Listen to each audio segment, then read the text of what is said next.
Hello guys, welcome to a new video. My name is Craig McLean and today is a massive day where I would like to show you my Ford Escort RS 2000, which is now out of paint. So let's stop waffling on and let me show you the car.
So guys, I'm lost for words with it, to be honest with you. I've seen the car recently in the body shop.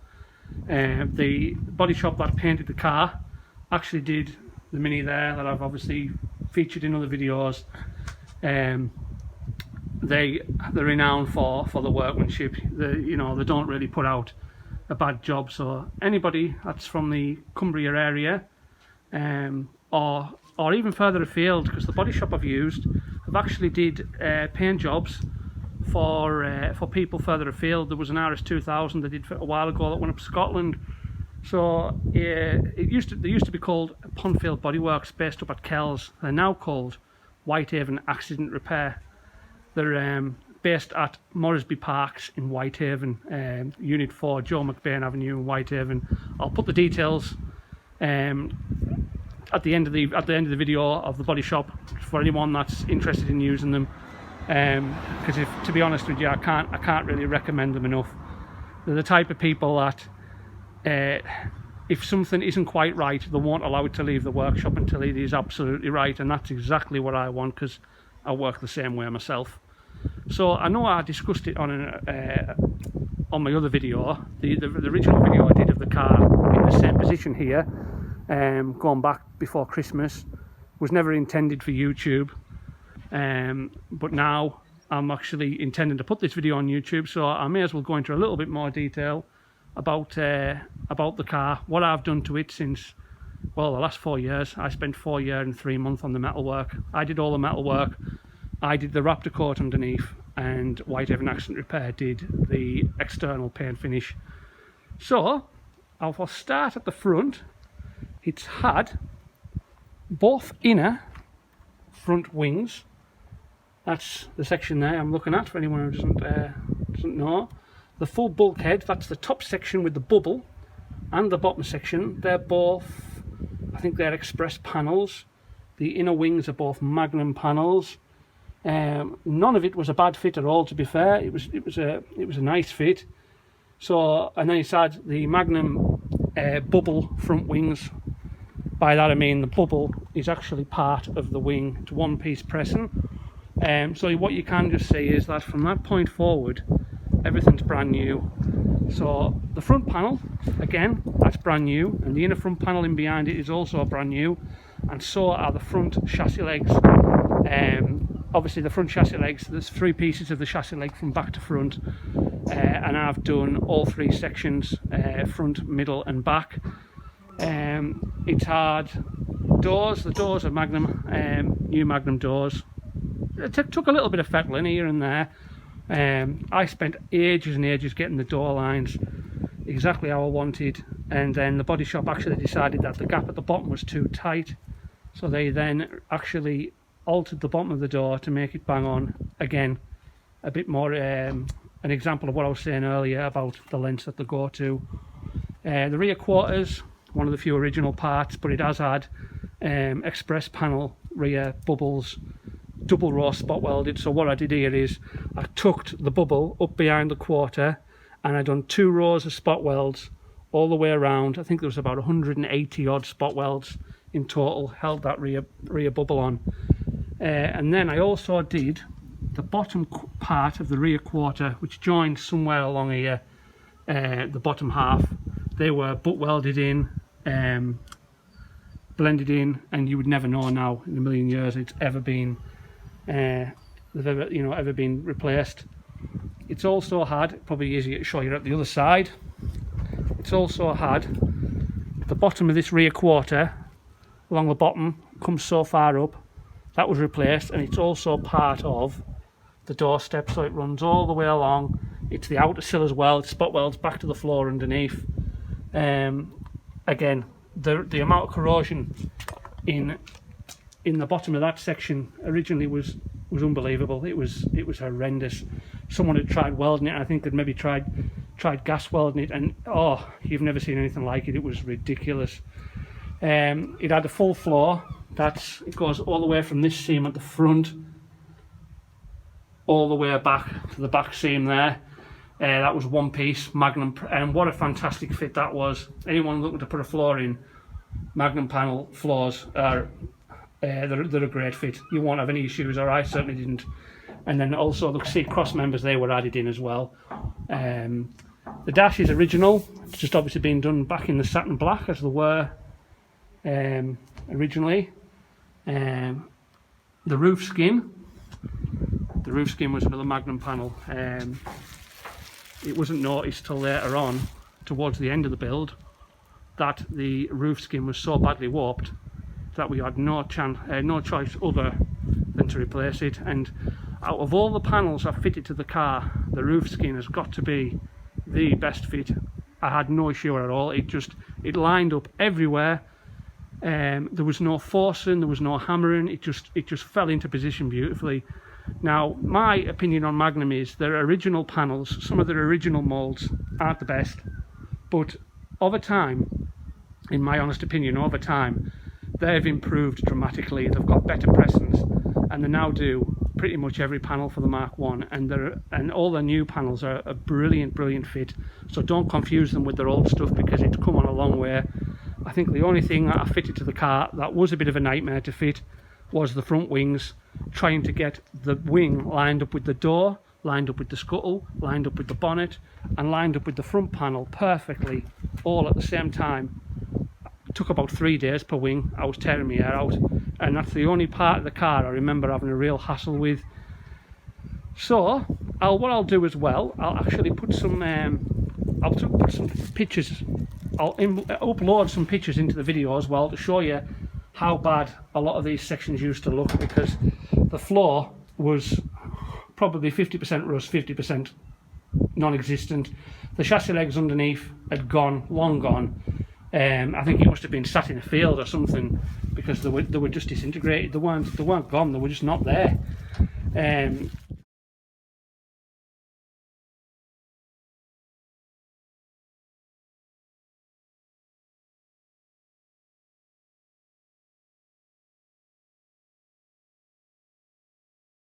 So yeah, that pretty much wraps up the shell. I can't think of anything else. Oh yes, I can, sorry. It's had a back panel, again, Magnum back panel. It's had the boot lid came from a Breakers. My cousin in Manchester actually found the boot lid at a Breakers and got it for quite a decent price. In the boot floor is an original part, believe it or not. It wasn't too bad at all. It had the wheel well, which is this section here, joins just along the top here. It had that side inner arch wasn't too bad. I had done some localized repairs to it, but we're talking minimal. The rest of it was really good. The other side, put a brand new arch in because there was that much corrosion. It just wasn't worth the hassle. So again, another Magnum panel and another great fit. I can't remember any hassle with that. It went in really nice. You know, I've used the spot welder wherever I can. Obviously, you sometimes can't get away with the without using the old plug welding method. There's nothing wrong with plug welding. I do believe it's actually stronger than spot welds myself. But obviously, to get the proper finish you're looking for, you want to be using a spot welder, because then it looks original. The tank well, same as the other side. This section here, that's all been replaced as well. Now the arches, a lot of people do the arches differently. Some people just try and straighten out the original outer arch to meet the bubble. And what I did, and it worked really well, is I bought off eBay a set of rolled steel rear infills for about 30 quid, and I thought, I don't know what these are going to be like. They could be a horrendous fit, but I actually made a cardboard template, and when I set the cardboard template on top of the rolled steel that they'd sent me, I think I had to cut about 5mm off. It was such a fantastic, they'd been cut perfectly. They took it into consideration, really took it into consideration. And what I did, rather than MIG welding the arch back to the bubble, which would cause a load of distortion to your rear bubble, I actually welded a lip. It took a bit of doing, but I welded a lip all the way around onto the bottom, onto the edge of this arch, and then I spot welded through. So when you look underneath, it just looks like a lip, and spot welded through all the way around. And what a nice finish it was. It took a lot of doing, but I think it's worth doing. Exactly the same with the other side, and then it's all obviously same sealed afterwards, and it kind of looks factory really. The boot floor, I think you'll maybe see in my intro video, there's a section I had to replace in the boot floor, which was this bit here. It was all rotted out. Again, I made that out of just flat steel. I enjoy fabrication and welding, as I've said in the past. It's a big hobby of mine. You know, a lot of people go shy of that, of the metalwork side of things, but for me it's a challenge. It's a real challenge when you're taking something from an absolute scrapper and putting it back to what it is now. The feeling in the end is, I can't put into words. And when you eventually drive down the road in this car, as I've had experience in the past with the Mini, there's no car you could ever buy from your Audi dealers, your Ford dealers, etc., that would give you the same buzz as driving something that you've built yourself. Every single nut and bolt, you know it inside out. It's an amazing feeling. What I will say about the door steps. The door steps were I think it's a Swiss brand, Hoffenhelm or something like that, and they came from a Ford show for 40 quid for the pair. and I thought these could be horrendous, but it's 40 quid, nothing to lose really. I'll grab a pair, and to be fair, they fit well. I didn't really have any issues with them, so yeah, that's something to bear in mind. You don't have to always spend a fortune on panels to get a perfect fit. Other little mods I've done, because it's going to have the Type 9 5-speed gearbox, I've actually moved the gear selector hole further back, I think by about 40 or 50 mil, something like that. But what I've actually done, rather than a lot of people just because it's under the carpet, they're not bothered what it looks like, I've actually spent time, blended it in, and trust me, you can't even where I'm standing, you can't see the joint. It looks part of the car. You would never know it's been changed. And another thing as well I want to talk to you about, because I've seen a lot of people just underneath here, there's a strengthener that comes around up around here, and a lot of people cut them out, and you don't actually have to cut them out. If you slice it down the middle, you only need to slice it in half. You can actually box it back in, keep the strength, and it still looks factory. So that's another little thing I did. Just something to bear in mind when if you're building an Escort. At least you're retaining that strength by leaving that in. So as I've mentioned in the past, this is getting there. This is actually a Mark 1 RS 2000, hence the stripes, but it's getting an ST170 engine, and it's getting image split rim wheels, which will be polished outer dish and silver centres. Now there will be either 15 or 16 inch. Now I know they aren't the original size. The originally had 13s on, but when you put 13s on, because of the bubbles, they kind of look a bit lost. So I know a guy who had a beauty Mark 1 Mexico years ago. He had 16s on it, and they did actually slightly catch in one or two areas. So I'm thinking about going 15, because he's only just in so caught. So if I go 15, I should get away with it. So yeah, it'll have image split rims. Most of the rest of the car I'm not going wild with. It's going to look as it left the factory. It's going to have the chrome quarter bumpers, original grille. I haven't decided on spotlights yet or not. Original badges, probably the bullet mirrors, or the I forget what the other type are called, the more flat than the bullet. I would like to find a set of open and rear side windows, but I know they're like hen's teeth. It'll have a heated front screen, because the Escorts don't have any way of demisting the front.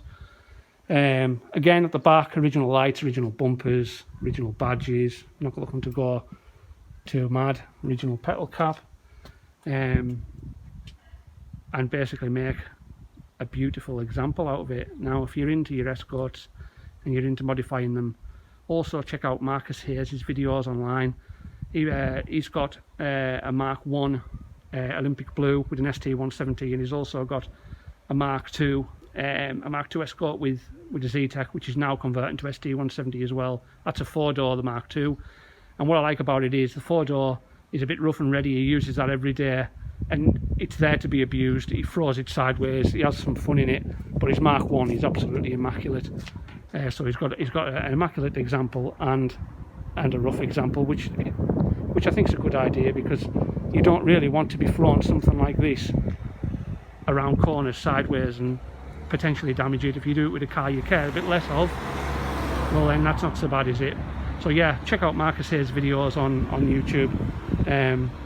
He's a cracking guy, puts a lot of humour into his videos, which I like. That's probably what my videos lack, if I'm honest. So yeah, it'll probably take me another couple of years to finish. I have got to get the money together to finish it off, and I don't have a hell of a lot of bits for it. So I'm just going to build it up over time. I am going to start putting videos up more regularly, so you'll start to see videos come up, me doing the likes of the brake lines, fuel lines, fitting the headline and windows, you name it. I'm going to try and do time lapses, because I haven't really put enough effort into my videos so far. When I was doing the metal work, when I was doing the body work, all I was interested in was getting stuck into the car. I wasn't interested in videos and editing and all the rest of it. Whereas now I've got more time to focus on that kind of thing, so I will be putting some videos up before long. Something else I'll be doing as well is I've got over 300 photos of the build, so I'm going to do a slideshow. That'll be coming up probably in the next couple of weeks, so look out for that as well. So yeah, if you like the build, please remember to like and subscribe. I enjoy watching the same kind of videos myself. You stand here making these videos and you think, who's going to be interested in this? But I know I love watching it, so there clearly is people out there that are into this kind of thing, not just myself. So yeah, thanks very much for watching. If you've got any questions, please leave them in the comments, and I'll see you on the next one.